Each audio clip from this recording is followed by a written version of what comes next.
à tous, bienvenue pour ce premier épisode de l'Aubry qui court de l'année 2020. Et on commence l'année 2020 comme on a terminé l'année 2019 en mobilisation sociale. Autour de cette introduction depuis l'Assemblée Générale Gare de Lyon en cette grande journée de mobilisation cette semaine. Et forcément pour ce premier épisode, on va vous parler mobilisation sociale, les retraites, comment gagner ce bras de fer contre le gouvernement qui reste arc-bouté. Et comment le gagner avec ceux qui se mobilisent sur le terrain à qui il faut rendre hommage. On va se débriefer tout ça. On va aussi parler de ce qui se passe au niveau du Parlement européen, Green New Deal et de ce qui se passe au niveau international avec les feux de forêt en Australie et le drame écologique. Et pour notre premier point des lobbies de l'année, on va se parler d'une amicale qui est pas très écolo du tout. Allez, c'est parti, générique 2020 et toujours en mobilisation sociale.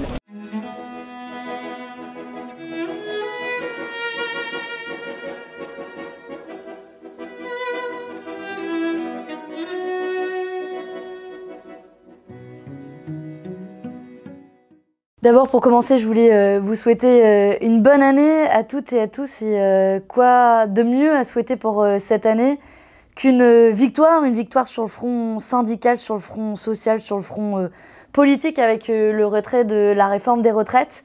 Parce que on a terminé l'année 2019 et on a commencé l'année 2020 de la même manière, mobilisés, déterminés. Là, on est au siège de la France Insoumise d'ailleurs. Pour une fois, on tourne l'Aubry qui court ici parce qu'on revient tout juste de la journée de mobilisation. On a été sur les piquets de grève avec les cheminots, mais pas que. Ils avaient aussi invité des syndicalistes enseignants, des aides-soignants, tous ceux qui étaient mobilisés. Et puis après, on est allés tous ensemble en manif. Et ce que je retiens de cette journée de mobilisation, c'est d'abord une détermination très forte, malgré les difficultés.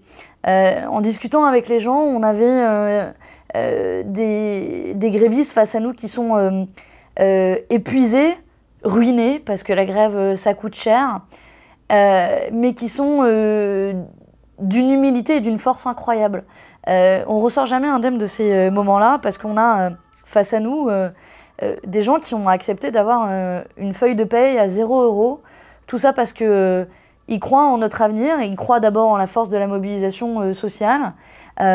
Et ils veulent aussi, tous disent, on fait ça pour nous, mais aussi pour nos enfants. C'est des décennies de conquête sociale qu'on défend ici, parce que derrière cette réforme des retraites, c'est notre système de protection sociale qui est en danger. Et il faut se féliciter, il faut d'abord continuer à leur dire bravo et merci. C'est le sens de notre présence à leur côté, notre mobilisation au quotidien, l'initiative qu'on a lancée à la France Insoumise d'interpeller les autres parlementaires et pour qu'ils donnent une caisse de grève commune. Bref, on sera là toujours avec eux et on était là encore cette semaine mobilisés plus que jamais. C'était une très belle mobilisation avec des centaines de milliers de gens malgré plus d'1 mois de mobilisation qui pèse forcément dans les pattes. Et puis on a vu aussi la multiplication des foyers de grève dans le secteur privé, les raffineries, les avocats, des professions libérales de manière plus générale, un soutien international, notamment de la part de la Belgique, qui ont même donné aux caisses de grève en France. Et la réponse du gouvernement, elle paraît toujours aussi déconnecté de la réalité. On a suivi de très près les vœux d'Emmanuel Macron, puis les différentes prises de parole du gouvernement. Et ce qui frappe, c'est qu'on a le sentiment que depuis 1 mois, ils ne vivent pas dans le même pays que nous, ils ne sentent pas la colère des gens vis-à-vis de cette réforme. Et tout ce qu'ils ont à répondre, c'est une usine à gaz avec une conférence sur le financement.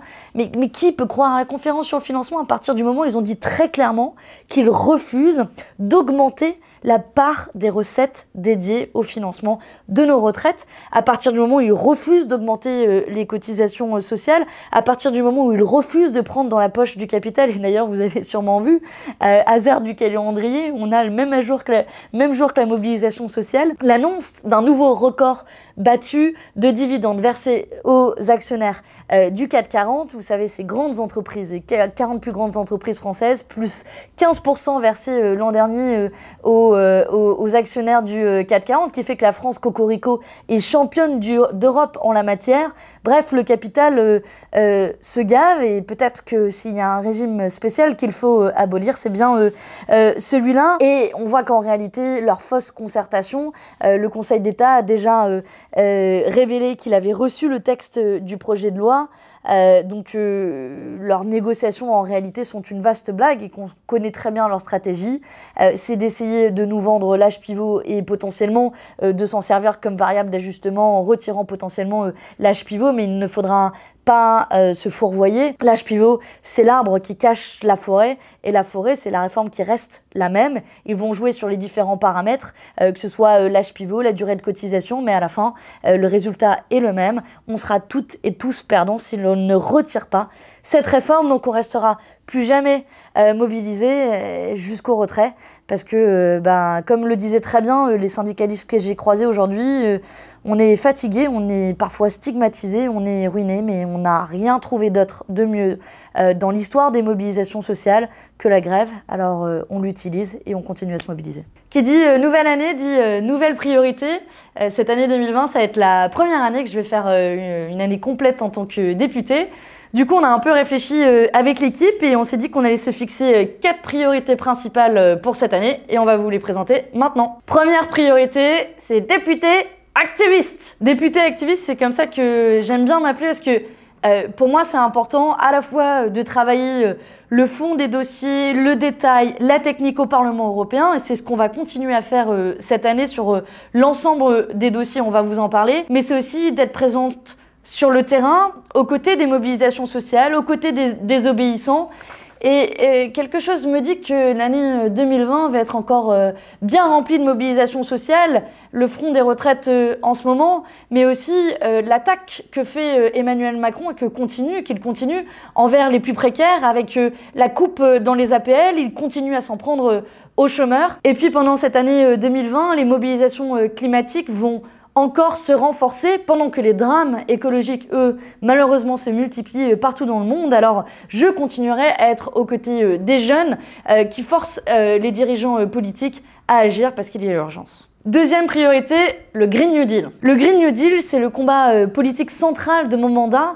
Comment on repense notre société, notre économie, à l'aune des 2 grands défis de notre temps, le changement climatique et les inégalités qui explosent. Et donc le Green New Deal, c'est ce grand plan d'investissement vert qui permet de répondre à ces 2 grands défis. Moi, je suis rapporteur pour notre groupe de la gauche unitaire européenne au Parlement sur le Green New Deal. On aura l'occasion de vous en reparler plus en détail la semaine prochaine. On vous en a déjà beaucoup parlé. Et l'enjeu, c'est comment on fait en sorte que ni la Commission européenne, ni les lobbies ne s'emparent de ce thème pour vider finalement le mot de son sens, et comment on répond à chacune des questions qui sont posées sur le libre-échange, sur l'agriculture, sur le financement, toutes ces questions qui sont concernées par le Green New Deal. Et on continuera à travailler avec l'Assemblée nationale, nos collègues à l'Assemblée nationale et au niveau européen, pour vous proposer en 2020 un pacte des jours heureux. Troisième priorité, mettre un terme à l'impunité des multinationales. L'impunité des multinationales, c'est la toute-puissance dont jouissent ces grandes entreprises pour violer allègrement les droits de l'homme, pour ne pas payer leur juste part d'impôts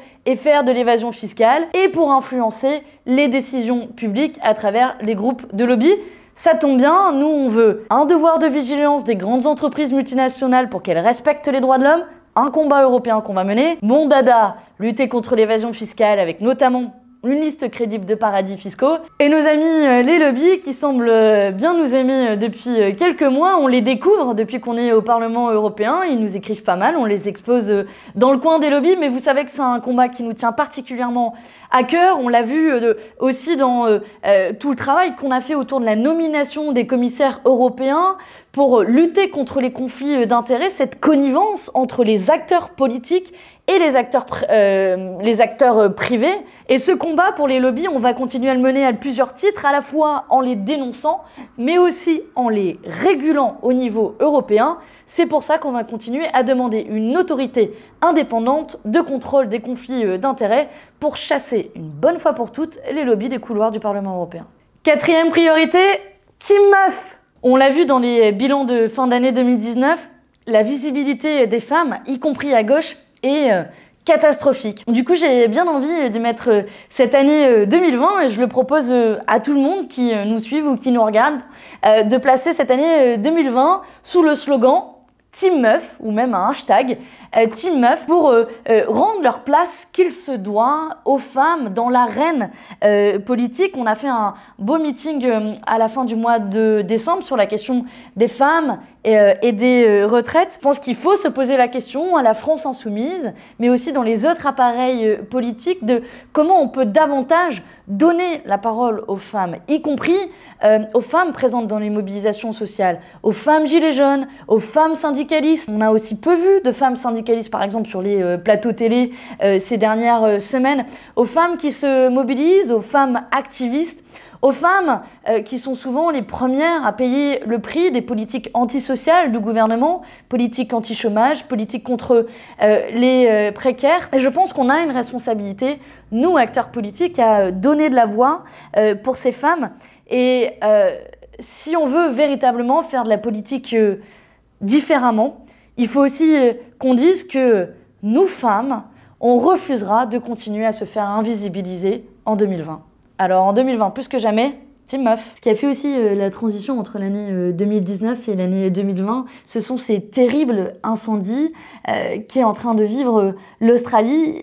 Si l'enfer avait un nom, sans doute que ça ressemblerait aux images terribles qui nous parviennent d'Australie, avec des incendies qui ont décimé des centaines de millions d'hectares. On retrouve d'ailleurs les traces de ces incendies et de ces fumées jusqu'en Nouvelle-Zélande et en Amérique latine. C'est plus d'1 milliard d'animaux qui ont été brûlés vifs.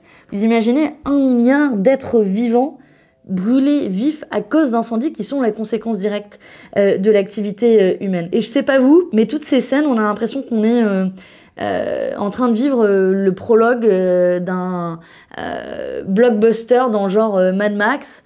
Sauf que quand on regarde Mad Max, on suit la vie d'un héros et que en réalité, là, c'est la vie de centaines de milliers de gens qui est impliquée. Et que pour cette année 2020,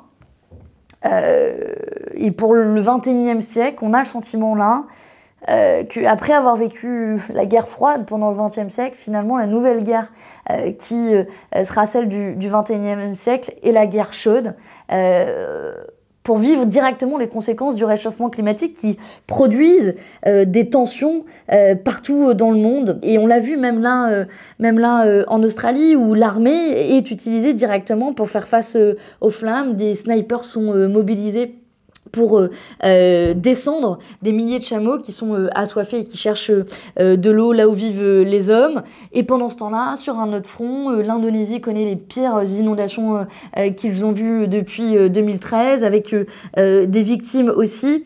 Et ce monde en réchauffement qui se dessine depuis quelques années déjà et dont on voit l'aube pour cette année 2020, dessine un monde sous tension croissante qui est frappé partout par ces événements qui sont extrêmes mais qui sont aussi imprévisibles et aux conséquences irréversibles.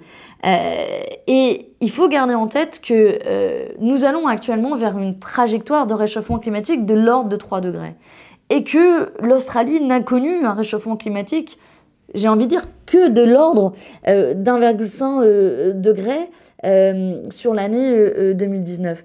Donc, ce qu'a vécu l'Australie n'est en fait qu'un avant-goût du chaos climatique que nos enfants ou nos petits-enfants vivront à l'aube du changement de centenaire en 2100, avec ces effets qui seront démultipliés. Pour faire face à ces catastrophes, il faut réagir vite et bien, mais aussi de se dire que c'est un problème global, qu'on a un bien commun, qu'il faut défendre au niveau international, que le problème des incendies en Australie n'est pas que le problème des Australiens, que le problème des incendies et les feux de forêt en Amazonie n'est pas que le problème de Bolsonaro et des Brésiliens, et qu'on a tous une responsabilité lorsqu'on émet du CO2 quelque part, y compris les Australiens ou les Brésiliens. Ça a un impact sur la planète entière, et c'est pour ça qu'il faut que l'Union européenne joue un rôle moteur et qu'elle fasse de la politique commerciale un outil de réduction des émissions de gaz à effet de serre. C'est l'enjeu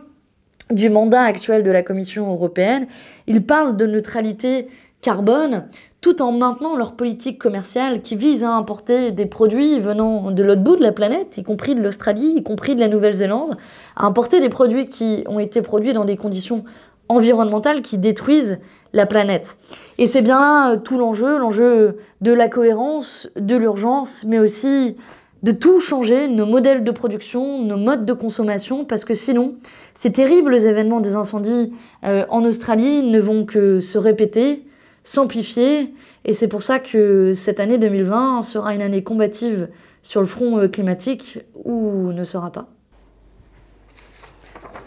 Oh, le joli dessin! Bon, il y a des lobbies qui sont vraiment pas très doués. Générique.